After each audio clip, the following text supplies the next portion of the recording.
अरे आपके लिए अरे आज इन द फ्रेम सर आ जाओ जाओ मैम आप भी आ जाइए आइए आइए सर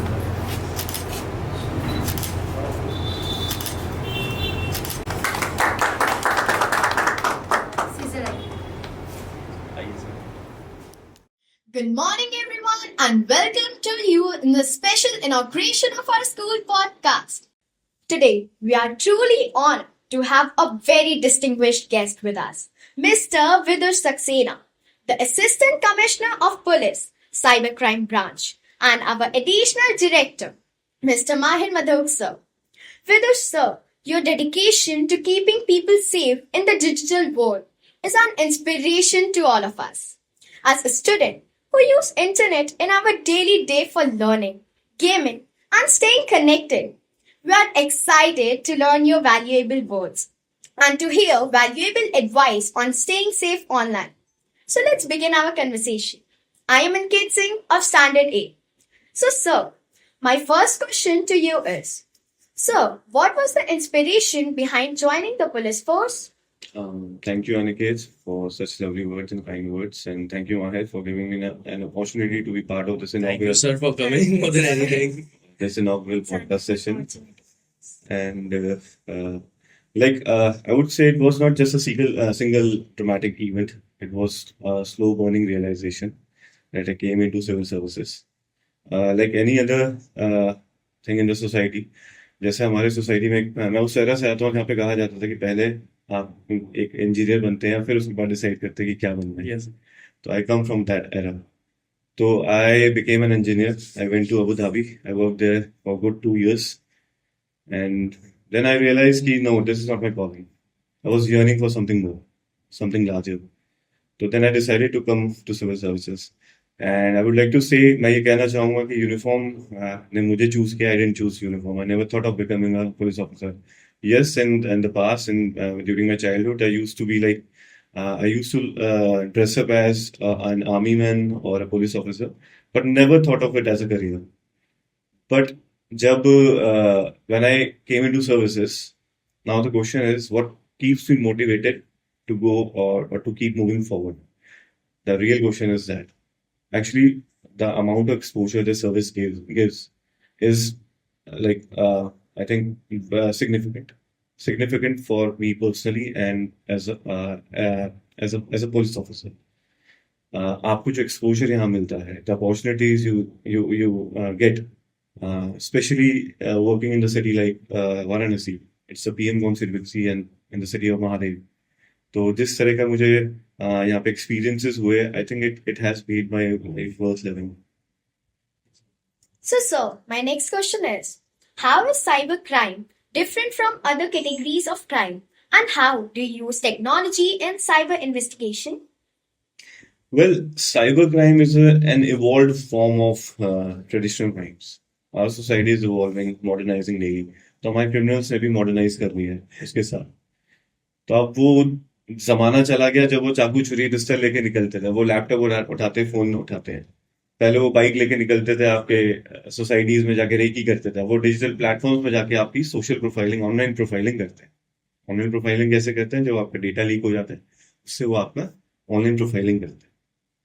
अब वो आपके फिजियोलॉजी को अटैक नहीं करते, वो आपकी साइकोलॉजी को अटैक करते हैं सोशल इंजीनियरिंग के थ्रू या स्किल साइकोसिस से या कभी आपको लालच देके. तो उन्होंने ये सीख लिया है कि आपको घर बैठे बैठे कैसे बेवकूफ बनाना है या इंटिमिडेट करते हैं. तो पहले तो आपको इन पर्सन अटैक करते थे, आप जो ट्रेडिशनल क्राइम्स होते थे, बट नाउ दे आपका वो पर्सनल डेटा को हथियार बनाते हैं. तो it's like fighting an invisible enemy in a digital jungle. Cyber crime is like that. और अगर मैं कहूं तो इट्स फेसलेस, इट्स बॉर्डरलेस, इसकी कोई जुरिसडिक्शन नहीं है. In many cases we have found that the trail ends in different nations, जहां पे हमारा थोड़ा जुरिसडिक्शनल इश्यूज भी हो जाते हैं. And it's like a chase of minds, algorithms, and codes. It's a high-tech game of cat and mouse where the mouse is always a ghost. हम उसे ढूंढ रहे होते हैं, कौन है, क्या है. तो ट्रेडिशनल क्राइम्स में जैसे हम लोग फिंगरप्रिंटिंग के यूज करते थे या फोरेंसिक्स से यूज करते हैं, यहाँ पे हम लोग डिजिटल फोरेंसिक्स से यूज करते हैं. यहाँ डिजिटल फुटप्रिंट्स को ट्रैक करते हैं, लाइक आईपी, मेटा डेटा. और in many cases we use sophisticated tools and softwares to analyze surveillance data, and many other things. So it's kind of a high-tech game of cat and mouse, I guess it. So, sir, what's the most common type of cybercrime? Currently, actually, अभी मैं आपको बताना चाहूंगा कि cyber crime जो है daily rapidly evolve कर रहा है. हम जब बैठे हैं तो 10 नए तरह के साइबर क्राइम अभी इवॉल्व हो चुके हैं. We have an NCRP portal, national cyber crime reporting portal. उस पर हर 14 सेकंड पे कंप्लेन रजिस्टर हो रही है.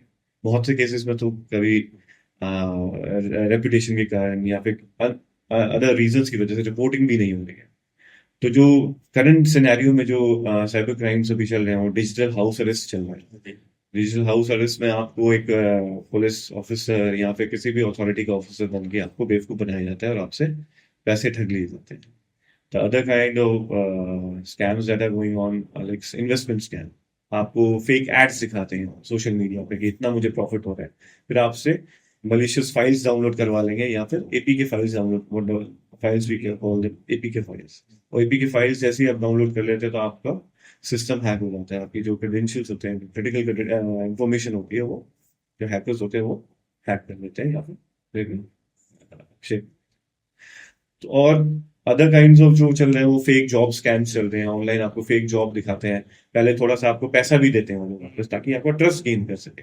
तो ये सारी जो टेक्निक्स है वो लगाते हैं वो आपकी साइकोलॉजी पे काउंटर करने के लिए होते हैं. When you are under their arrest, mental arrest, then they play their cards.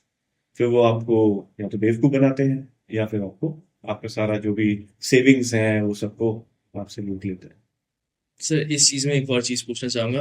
What's the most innovative kind of cyber crime जो आपने देखा हो, कि देख के इनोवेटिव, लगे कि ये क्या है, मतलब वेल इनोवेटिव तो मैं यही कहूंगा कि डिजिटल हाउस अरेस्ट जो है वो बहुत इनोवेटिव है. Yes, sir. यूजुअली 12th पास लोग जो है वो आपको बेवकूफ बना जाते हैं. Innovative in that sense. वो एक सेटअप बनाते हैं पूरा. जैसे मैं पुलिस ऑफिसर हूँ तो वो मैं कहीं से फोटो देख लेंगे कि ऐसा सेटअप होता है तो वो पीछे फ्लैग्स लगाएंगे, गांधी जी की फोटो लगा देंगे, पूरा टेबल सेटअप वैसे ही रहेगा ताकि आपको यकीन हो जाए कि आप पुलिस ऑफिसर है. नेक्स्ट एक मैंने जो बहुत टेक्निकल है, एक साइबर क्रिमिनल था, वी ग्रैब्ड हिम. उसने हमें बताया कि वो कैसे बड़ी बड़ी ई कॉमर्स साइट्स जैसे अमेजोन, फ्लिपकार्ट को फूल कर उनके जहां भी चेकआउट का एक कॉल, जब भी वो चेकआउट वाले पेज पे जाता था तो वहां पे एक बग को उसने हाँ फाइंड कर लिया था कि ये बग है यहाँ पे. तो उसको वो एक्सप्लॉइट करता था. उस बग को एक्सप्लॉइट करके वो क्या करता था, ऑर्डर कैंसिलेशन में वो बग होता था. तो ऑर्डर कैंसिलेशन जैसे ही करते थे वो उसका रिफंड इनिशिएट हो जाता था.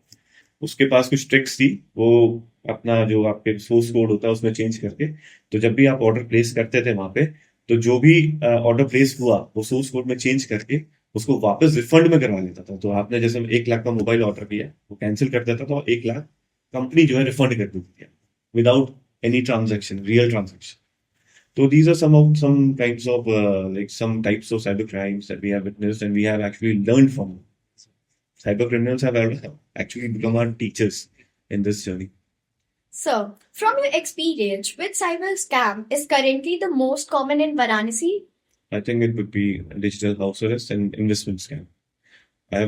We frequently encounter reports or people who have fallen victim to digital house arrest, even losing money to the tunes of rupees 3 crores. We have, I won't name the person, but we have a retired person here. उसने उन्होंने life savings पूरी जो 3 करोड़ थी उन्होंने एक digital house arrest scam में lose कर दी. The next on a daily basis we get applications like 40 lakhs, 25 lakhs का इन्वेस्टमेंट स्कैम जहाँ पे उन्हें ग्रुप में ऐड कराया जाता है, फेक प्रॉफिट्स दिखाए जाते हैं और उनसे इन्वेस्टमेंट करा ली जाती है. जब वो निकालना चाहते हैं तो उन्हें ब्लॉक कर दिया जाता है. So, why are teenagers getting drawn towards cyberbullying or cybercrime? How can we prevent it? For our listeners, I would like to tell what is cyberbullying. Cyberbullying is frequent use of social media platforms or any digital platform to intimidate someone, especially maybe minors. They use comments, memes, posts to harass, embarrass, and threaten people. Teenagers are drawn to such kind of bullying because internet provides them a sense of anonymity. It gives them a mask where they get a misguided sense of power to do anything or to say anything. तो ये जो anonymity का mask उनको मिल जाता है, and this is based out of hunger for attraction, peer pressure, and a misplaced sense of fun. अगर ये सोचे कि यही चीज अगर वो रियल वर्ल्ड में करे तो वो शायद वो कभी ना करे. तो ये सेंस ऑफ anonymity और ये जो एक प्लेटफॉर्म उन्हें मिल जाता है, तो I think that pulls them in. And I would like to advise them कि uh, अगर आप ऐसी चीजें रियल वर्ल्ड में करेंगे तो आपको कैसा फील हो, उसी हिसाब से हमें इंटरनेट पे भी सोचना है. I would like to tell and I would like to inform our teachers and parents that to prevent such kind of attraction of our youth to such kind of crimes, they should be like teaching them empathy, and they should be teaching them digital responsibility and how to critically think, right? Whatever you do online can have repercussions offline as well in real world. So, how do you manage stress and stay positive while working on a difficult cases? Stress has normalized for me during the years of service, but my biggest stress buster would be my little daughter. जब भी मैं घर वापस जाता हूँ तो कभी irritated होता हूँ या कभी हल्का सा स्ट्रेस आउट होता हूँ, तो कभी कभी अपनी क्यूट बातें कर देती है, पापा गुस्सा नहीं करो. तो इसी में ही ये सख्त लौंडा पिघल जाता है और सारा स्ट्रेस इसका दूर हो जाता है. इसी की वजह से I wanted to expand. So we've seen you going through many high profile cases. Right. आपने बहुत सारे high profile cases handle किए हैं. Right. So does it मतलब come to you मतलब कैसे how do you detach yourself इन सब चीजों से, because बहुत stress आता है and it takes a very big man to big man emotionally to handle all this. कैसे आप Exactly, Mahir. I'm not a big man. I'm just into like 3 years into the service. But yes, you're right. We have faced scrutiny from the highest of the levels, like from the level of the prime minister. We have faced scrutiny from such levels. तो मैं ये कहूँगा कि इंसान या फिर जो भी आदमी इंसान होता है वो सीखता कैसे है जब वो सिचुएशन में आ जाता है. तो मेरे ख्याल से I was put in to such situation and I adapted to it with patience. Patience is the key and courage is the guiding light. So in my case, I think I was courageous and was patient inside, and that is what worked for me. do you have like a cut off इस चीज में कि मैं अभी इस time के बाद, क्योंकि you know a lot of people जैसे even I do इस टाइप की चीजें इस टाइम के बाद अब मैं इसके बारे में नहीं सोचूंगा चाहे जो स्ट्रेस हो जाए. Yes, I और think क्योंकि आपका तो बहुत ज्यादा है stress I think I have this cut off time. मैंने एक डिवाइस किया कि after 9:30, I would detach myself from the outer world. I would go back to my little world, go watch my movies, listen to some songs that I like. So yes, diverting your mind can be a trick to manage stress. like एक थोड़ा of topic, what is your favourite genre of songs? I think pop music, and my favorite is Coldplay. And recently, I think what goes around comes around, right? Right now, Karan Aujla is my favorite. But I don't understand Punjabi, but it's the rhythm that makes me move. तो पूरे India का वही हाल है. Most of the people don't understand Punjabi, but everybody wants to listen to Punjabi songs. Everybody loves listening to Punjabi songs. But I have always related to Coldplay and the song. So, could you share a memorable moment or case from your career that motivate you to keep working in this field? Aniket, yes. I can't single out one event. It's been a journey of many ups and downs. I think during my entire journey of policing, I've helped many people. बहुत से cases में हमने किसी के बच्चे को वापस जो चला गया था उसे वापस ले आया, किसी को जस्टिस दिलाया, किसी के साथ कुछ ग्रीवियस क्राइम हो गया तो वहां पे हम लोगों ने क्रिमिनल्स को नैप करके we have put into justice, we have taken to कटास. कहीं लूट हो गई, कहीं चुनौती हो गई, we have taken extreme measures against them so that to instil fear in the criminals. But at the end of the day, the joy, the sense of satisfaction on the face of our victims or जो भी उनकी families होती है, that is what motivates me again and again. उनकी जो बातें होती हैं, उनकी जो छोटी छोटी simple सी जो उनका sense of gratification होता है, वो मेरे लिए motivation होता है. और if single moment की बात करें तो ऐसा कोई single moment नहीं है. Every single day is a motivation for me because every single day I get to do new things. It's an adventure for me and एक adrenaline rush है यहाँ Yes, पे sir. हर दिन. तो वो that keeps me going. So, my last question. One message you don't like to give to all the students about using the internet wisely? You know, internet, what our youth हमारे जो youngsters हैं, what they tend to do is they believe or trust everything online easily. They share their private photos, their private data, personal data. They reveal their personal location, live locations. and they befriend people or strangers only. So I would like to advise them that use that you be cautious, curious, but again cautious while using internet. Use it to build, create, or transform societies, not to bring down someone. And again मैं ये कहना चाहूंगा कि internet एक technology जो होती है वो वैल्यू न्यूट्रल होती है. इट डिपेंड्स अपॉन अस कि हम उसे कैसे यूज करें या किस डायरेक्शन में ले जाए. Internet is a wonderful place to learn and to grow and to transform. So I would advise them to transform oneself and use it wisely. तो sir I have a question. Recently sir आपको सारनाथ का भी charge मिला है. Congratulation sir. Sir what do you think about the current law and order situation in Sarnath area?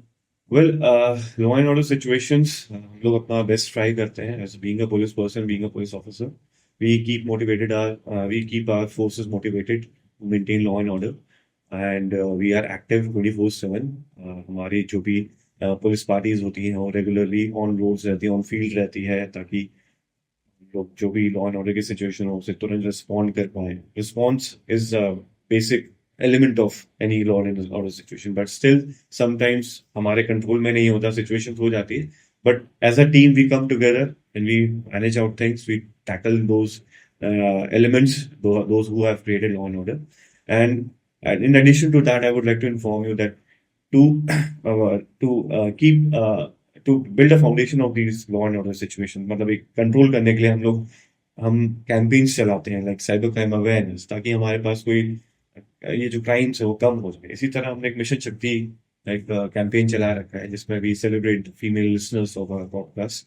उसमें हम लोग empower करते हैं और जो भी महिला से संबंधित शिकायतें उनकी प्रायोरिटी भी लेते हैं. एक डेडिकेटेड टीम हमने हर थाने पे नियुक्त की गई है. तो these are small small steps that we take, जो एक बड़े बड़े बिगर पिक्चर में अगर देखा जाए तो law and order situation control करने में हमारे लिए हेल्प करती है, sir specially community policing development. Sir what is the easiest way to report cyber crime? Cyber crime, yes, I was about to tell you that first of all, awareness is the key, right? Awareness is the primary weapon to fight cyber crimes. But if you have fallen victim to cyber crime, that you are then first of all in the golden period, that is 48 hours, you report it to 1930. That is the helpline number. And अगर आप नहीं call पे कर पा रहे हैं तो cybercrime.gov.in, it's a cybercrime national cybercrime reporting portal है. इस पे जाके भी आप अपनी कंप्लेंट रजिस्टर कर सकते हैं. सर अच्छा, मेरा एक और क्वेश्चन है थोड़ा ऑफ बीट. उन लोग के लिए क्या कहना है सर आपको, जो जैसे हम लोग सोसाइटी में रहते हैं, हम लोग इस तरह की चीज़ें बहुत देखते हैं. पीपल बहुत ऐसे लोग हैं जो पुलिस वालों से, पुलिस से डरते हैं. तो आप उनके क्या कहना चाहेंगे? I recall my experience. मैं खुद डरता था. When I was not in service, मैं खुद डरता था. पर एक पुलिस पर्सन ने मेरे साथ बहुत गंदा बिहेव भी किया था. I was very traumatized that day. तो मुझे मैं तब तक ऑफिसर नहीं बनता. I was just preparing for that. But when I came into service, I pledged to myself that ये जो मेरे साथ एक्सपीरियंस हुआ था मैं किसी और के साथ नहीं होना. समटाइम्स हम अपने जो भी पुलिस पर्सन हैं उनकी बिहेवियरल ट्रेनिंग करते हैं, उनको कम्युनिकेशन स्किल्स में ट्रेन करते हैं. हम लोग खुद करते हैं या फिर स्पेशलाइज ऑर्गेनाइजेशंस को भी हायर करते हैं और रेगुलर उनकी भी काउंसलिंग की जाती है. बट बिकॉज हमारी जो वर्किंग कंडीशन वो टफ होती है, not everyone can adapt to it, not everyone can have that kind of patience. So sometimes we encounter some situations, but still at large हम लोग अपने जो भी हमारी जो स्टाफ है उनको ट्रेन और काउंसलिंग रेगुलरली करते रहते हैं. मेरा फॉलोअप क्वेश्चन यही है सर इसी के ऊपर, कि जैसे आपने बताया क्योंकि पुलिस वाले बहुत ज़्यादा टफ सिचुएशन में रहते हैं, and the things that they see, एक नॉर्मल हम लोग जैसे इंसान, जैसे ऑल ऑफ अस, हम लोग के लिए इजी नहीं है उस तरह की चीज़ें देखना and to go through all this every day. So on a very human level मैं आपसे पूछना चाहूँगा, how did you get desensitized to all this? क्योंकि it can take a toll on anybody, the things that you see. इस तरह के ऐसे cases हैं जो मैं बोल भी नहीं पाऊंगा यहाँ पे, that we discussed अभी. तो how did you get desensitized to this? And अब कैसा, मतलब whenever you see इस तरह की चीज़ें, अब आपके बैक ऑफ माइंड में क्या चलती हैं? Like you said कि हमारी वर्किंग कंडीशन बहुत टफ होती है, specially soldiers on the ground. जो हमारे सोल्जर्स ग्राउंड पे काम कर रहे हैं, स्पेशली अगर आप एक ट्रैफिक पुलिसमैन को देखें, स्कॉचिंग हीट में 45 डिग्रीज में वो दिन भर लगा रहता है ट्रैफिक मैनेज करने में. फिर भी उसे क्या, कुछ लोग गाली देके चले जाते हैं, उल्टा सीधा बोल के ही चले जाते हैं. तो ऐसी सिचुएशंस में उसे अपना मेंटल स्टेबिलिटी भी रखनी है, उसे पेशेंस भी रखना है और घर जाके अपने घर को भी संभालना है. तो मतलब एक एक्सट्रीम कैरेक्टर रिक्वायर्ड होता है पुलिसिंग करने के लिए, and I think it develops over the time. और उसके पीछे जो बैकिंग होती है वो सेंस ऑफ सर्विस की होती है मेरे ख्याल से, public service, that public is beyond is above all. तो कहीं ना कहीं हमारे हर पुलिस पर्सन में वो एक सेंस ऑफ सर्विस होती है जो उनको फाउंडेशन देती है इन टफ कंडीशंस में चैलेंज करने के लिए या फिर उसमें फंक्शन करने के लिए। वही बात आपने जो कहा कि ऐसी सिचुएशंस हम लोगों ने काफी देखी है, very grave situations where personally you can get impacted और ट्रॉमेटाइज्ड। तो मैंने भी शुरू में मैं भी आई वाज लाइक काफी ट्रॉमेटाइज हुआ था कुछ सिचुएशंस और क्राइम सीन्स देख के, but over the time you get used to it and you understand that you are here to here for a bigger purpose to serve that, to get that person justice। तो जब वो feeling के साथ जाते हैं तो आप आपको ये चीजें ज्यादा फिर इम्पैक्ट नहीं करेंगे। और फिर पर्सनली फॉर मी, मैं थोड़ा स्पिरिचुअल भी हूँ, तो वो जो मेरी स्पिरिचुअल जो फाउंडेशन है that also helps me to go through it and to मतलब मेरे को काम करने या फिर मेरे को डाइवर्ट होने में से बचाती है। सर वन लास्ट क्वेश्चन मेरा भी कि for our children, for our students जो आपकी तरह बनना चाहते हैं, who want to be like you, तो आप उनको क्या एडवाइस देंगे, how to be like you? मेरी एडवाइस ये होगी कि आप अपनी तरह बनिए, किसी और की तरह ना बनो। क्योंकि आप किसी और की तरह बनना चाहेंगे तो आप अपनी इंडिविजुअलिटी जो है वो खो देंगे, आपका कैरेक्टर जो एक I am a firm believer कि एक हर इंडिविजुअल के इनहेरेंट कैरेक्टर होता है, एक यूनिक कैरेक्टर होता है। और वो जब कैरेक्टर फ्लरिश करता है तो द वर्ल्ड को एक नया मतलब एक नई एसेट मिलता है या फिर एक नया कोई वैल्यू मिलती है, एक नया इंडिविजुअल मिलता है बट से। तो बिकम लाइक योरसेल्फ, जो भी आप कर रहे हैं उसे 100% करिए और फर्स्ट टाइम में ही करिए, और उसमें अपना करेज के साथ जाइए। और कभी भी वो जो कहते हैं ना चार लोगों की मत सुनिए, सही में मत सुनिए, आप अपनी सुनिए, करेज के साथ जाइए, जो कर रहे हैं उसको 100% दीजिए। I think that is one thing that I would like to tell. और बाकी सब भूल गए, जिसमें भी आपका इंटरेस्ट है उसको 100% कहिए, और घर आके आपको ऐसा लगे कि हाँ मैंने आज अपना अटमोस्ट अपना सब कुछ दिया। अगर उसके बाद भी नहीं हुआ, that is luck, that means कि भगवान ने आपके लिए कुछ और बेटर सोचा है। Thank you so much sir, thank you so much for your time. Such an valuable advice from your side for all our viewers. Thank you, sir. Thank you sir, thank you so much.